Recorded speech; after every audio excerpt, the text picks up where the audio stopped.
नायब सिंह सैनी ने बेरी हलके के सरपंचों से सीएम ने मुलाकात की है।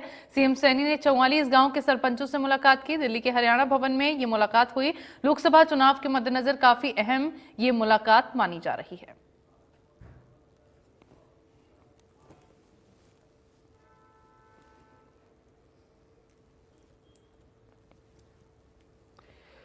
सीएम नायब सिंह सैनी की ये मुलाकात काफी ज्यादा अहम मानी जा रही है। लोकसभा चुनाव के मद्देनजर 44 गांव के सरपंचों से मुलाकात की है सीएम नायब सिंह सैनी ने। मुख्यमंत्री की ये मुलाकात, तस्वीरें मुलाकात की आप देख सकते हैं।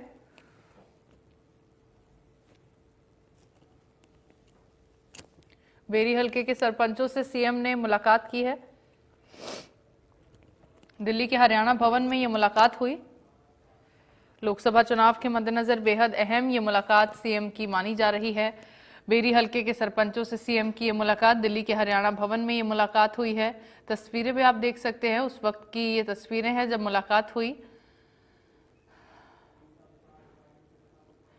और तस्वीरों में आप देख सकते हैं सरपंचों ने किस तरह से सीएम नायब सिंह सैनी का सम्मान भी किया है।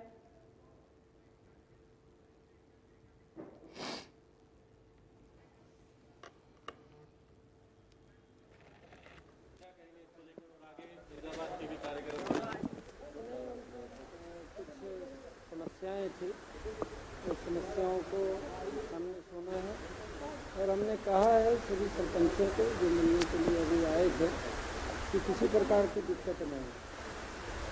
और सरपंच तो हमारी इस लोकतंत्र का प्रथम मजबूत पायदान है जो विकास के कार्यों को गति देने में इसकी अहम भूमिका होती है। और हमने सरपंचों को तो बिल्कुल कहा है कि हमारे दरवाजे भी आप लोगों के लिए 24 घंटे खुले हैं और जो भी काम आपने किए या जो काम टेंडर में है ऐसे सब काम आप लोग गति से करिए। अगर कहीं कोई दिक्कत समस्या आती है, सरपंचों को मैंने ये भी कहा है कि आप डायरेक्ट आकर के मेरे को मिलिए, उस समस्या का समाधान करेंगे नहीं, परंतु हमने मिल करके कार्यों को आगे बढ़ाना और किसी प्रकार की कोई दबाव की दिक्कत की कोई बात नहीं है। एक सिस्टम बना है, मनोहर लाल जी ने जबरदस्त सिस्टम बनाया है, उस सिस्टम को हमने दुरुस्त करते हुए उसको आगे बढ़ाने का काम करना है, ये मैसेज देना है। क्योंकि हरियाणा के अंदर एक मैसेज पूरे देश में ये गया कि पढ़ी लिखी पंचायतें अगर कहीं हैं तो हरियाणा के अंदर हैं। और इस टेंडर प्रक्रिया का भी मैसेज पूरे देश में देंगे कि इसके माध्यम से हम कितना अच्छा काम कर सकते हैं। और वो मिल करके सरपंचों के साथ बैठ करके उसका रास्ता उनके साथ बैठ करके उसको निकाल करके जहाँ भी इनको दिखते हैं उसका सरलीकरण करते हुए इस समस्या का समाधान करने को लेकर के आप लगाते हैं। किस तरह का माहौल चल रहा है?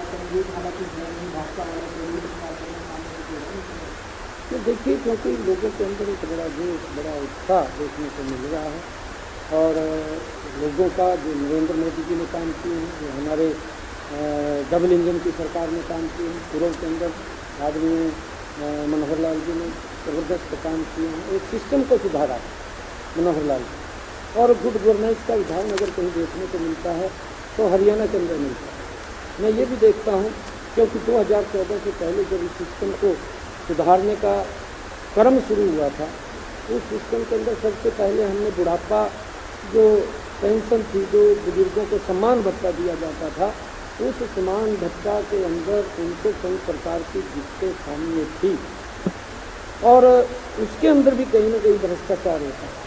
परंतु जब उसको ऑनलाइन किया तो उनको थोड़ी दिक्कतें समस्याएं हुई, परंतु 1-2 महीने के अंदर उसको हमने दुरुस्त करना और दुरुस्त करके आज बुजुर्गों को सम्मान भत्ता डायरेक्ट उनके खाते के अंदर पहुंचाया जा रहा है।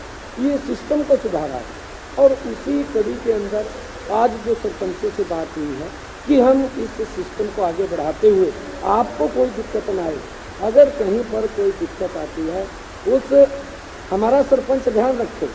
कहीं अगर मैंने कहा है सरपंचों को कि अगर कोई क्वालिटी की अंदर आपको दिक्कत आती करती है, सरपंच उसको तुरंत लिख करके दे देगा, हम सुनेंगे। अधिकारी जिम्मेवार है, अधिकारी जो वहाँ पर उस काम को करा रहा है कि उस क्वालिटी को ध्यान रखना। कई बार टेंडर व्यक्ति माइनस में लगा देता है। हमने ये भी उनको आश्वस्त किया है कि अगर इस प्रकार की बात कोई जो टेंडर लगाने वाला व्यक्ति है कि वो माइनस में ले जाता है और फिर छोड़ करके चला जाता है, तो उसके खिलाफ भी सख्त एक्शन होगा, कार्रवाई होगी। तो उसको भी एक बार करेगा वो, उसको ब्लॉक लिस्ट करने का काम करेंगे, दोबारा वो इस प्रक्रिया के अंदर ना आ सके, उसको भी हम सुनिश्चित करेंगे। क्योंकि हमने काम करना, काम को गति देनी है और सरपंचों के साथ मिलकर के देनी है। सरपंचों को कोई दिक्कत समस्या ना है, सरपंच हमारे आदरणीय हैं। मैंने कहा है कि हमारी लोकतंत्र की इस कड़ी का ये प्रमुख व्यक्ति है, जिसके माध्यम से हम विकास की गति को तेज करने का काम करते हैं। और अगर इनको समस्या आ गई तो हमें समस्या आ जाएगी, तो इनको हम समस्या नहीं आएगी। आम आदमी पार्टी वाले जो आपका रामराज के नाम पे कर रहे हैं, रामराज की बात वो कर रहे हैं, आम आदमी पार्टी वाले उनको लेकर क्या कर रहे हैं, उनका फोटो लोग कर रहे हैं, आपका रामराज आम आदमी पार्टी का। देखिए, क्योंकि वो अपने तरीके से किस प्रकार से इन चीज़ों को वो बनाने का काम करते हैं जनता के बीच में जा करके, वो लोग ये भी बोलते थे, क्योंकि इस प्रकार की बातें अनाउंसमेंट भी करते थे, हम ईमानदार हैं, हमारी पार्टी ईमानदार है, और शहीद भगत सिंह जी का चित्र भी लगाया, उसका चित्र भी लगाया उन्होंने। परंतु शहीद भगत जिन्होंने अपने आप को इस भारत भूमि के ऊपर कुर्बान किया, जिस शहीद भगत सिंह ने आने वाली हमारी पीढ़ियाँ सुरक्षित रहें, उसके लिए कुर्बानी ने दी। उनका अपना हेतु नहीं था, उनका हेतु था कि मेरा देश के लोग, आने वाली पीढ़ियों को खुली हवा में सांस लें, उनका यह हेतु था। परंतु इसका क्या हेतु है, उसकी फोटो तो लगा ली, फोटो लगा करके भ्रष्टाचार के अंदर लिप्त हो गया। तो वो शहीद भगत सिंह जिसने कुर्बानी इसे भारत माँ की गुलामी की जंजीरों को काटने के लिए दी, वो अगर कहीं देख रहा होगा तो उसके ऊपर क्या बीत रही होगी, ये भी हमने समझना चाहिए। अगर हम ईमानदारी की बात करते हैं, अगर हम सच्ची ईमानदारी की बात करते हैं, तो हमें इसी रास्ते के ऊपर चलना चाहिए। राम राज्य कहना आसान है, राम राज्य के ऊपर चलना वो कठिन काम है। राम ने जो तपस्या की है, राम ने जो प्रतिज्ञा ली है, वो आवाम जनता के लिए ली है। तो वो राम राज्य की कल्पना तो सकते हैं, कह सकते हैं, परंतु उसके ऊपर चलना वो इस स्थिति में ठीक नहीं है इनके लिए, जो आज की स्थिति इनके सामने आकर के खड़ी हुई है, जो भ्रष्टाचार के अंदर ये लिप्त हैं। और भ्रष्टाचार के अंदर कुछ तो इनके जेल में पड़े हैं, कुछ जेल से जेल पे आए हैं, कुछ अंदर जाने वाले हैं।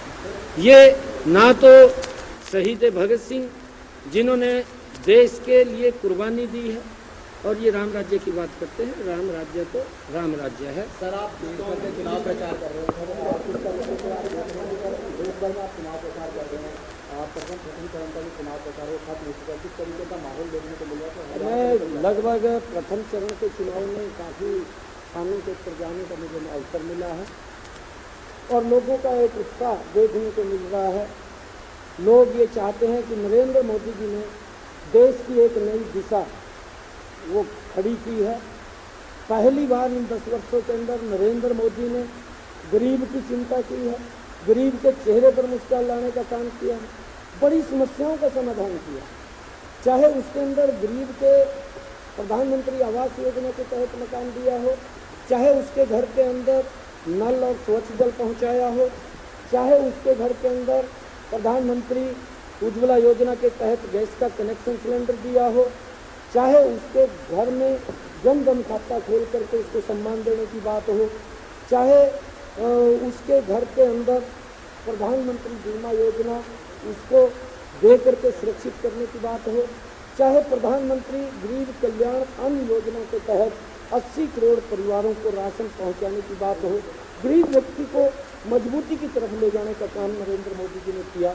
और उसका परिणाम है कि देश के अंदर, क्योंकि कांग्रेस लगातार चुनावों के समय में गरीबी हटाओ का नारा देती थी, नरेंद्र मोदी जी ने गरीब को मजबूत करने का इन 10 वर्षों में काम किया, और उसका परिणाम ये निकला कि 25 करोड़ लोग देश के गरीबी रेखा से बाहर आए हैं।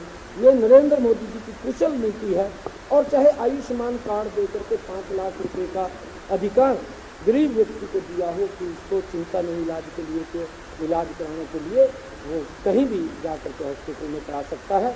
महिलाओं को सशक्त करने का काम किया, चाहे महिलाओं को जो हमारे नारी शक्ति वंदन बिल है, चाहे बेटी बचाओ बेटी पढ़ाओ है, चाहे सेल्फ हेल्प ग्रुप की हमारी बहनें हैं जिनको लखपति दीदी 1 करोड़ से ज़्यादा लखपति दीदी बनाने का काम किया है, आगे भी 2 करोड़ लखपति दीदी बनाने का काम नरेंद्र मोदी की सरकार लगातार कर रही है।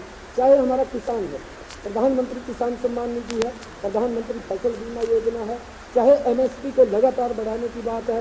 हरियाणा के अंदर मनोहर लाल जी की सरकार ने 14 अन्य फसलें भी MSP पर खरीदने का काम किया है।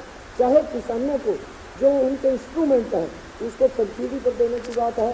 चाहे प्रधानमंत्री जी ने एक बात और कही है, PM सूर्य जो लॉन्च किया है कि हम बिजली का लोगों का बिल वो फ्री होगा और उसके माध्यम से उनके छतों के ऊपर सोलर पैनल लगवा करके उसको इसके साथ जोड़ने का काम करेंगे। ये भी हमारी सरकार ने किया है। और चाहे युवाओं के लिए, अगर युवाओं की बात करें, चाहे हमारा जो स्टार्टअप है, चाहे हमारे युवाओं को स्टैंडअप के माध्यम से या चाहे मुद्रा बैंक के माध्यम से इनको मजबूत करने का काम, इनके लिए नए नए रोजगार के साधन पैदा करने का काम भी नरेंद्र मोदी ने इन 10 वर्षों के अंदर किया है। हर वर्ग को मजबूत, और इस संकल्प पत्र के अंदर आदरणीय प्रधानमंत्री जी ने कहा कि इन सब बातों को सुनिश्चित करते हुए हम हर वर्ग को, चाहे महिला है, किसान है, युवा है और कोई गरीब है, इन सब को और मजबूती देने का काम हमारी सरकार करेगी। इसका परिणाम है कि इस पहले चरण के अंदर बड़ी मात्रा के अंदर लोग नरेंद्र मोदी जी को कमल के बूथ पे, कमल के फूल पे वोट दे रहे हैं और बड़े मैंडेट के साथ नरेंद्र मोदी जी तीसरी बार प्रधानमंत्री। धन्यवाद।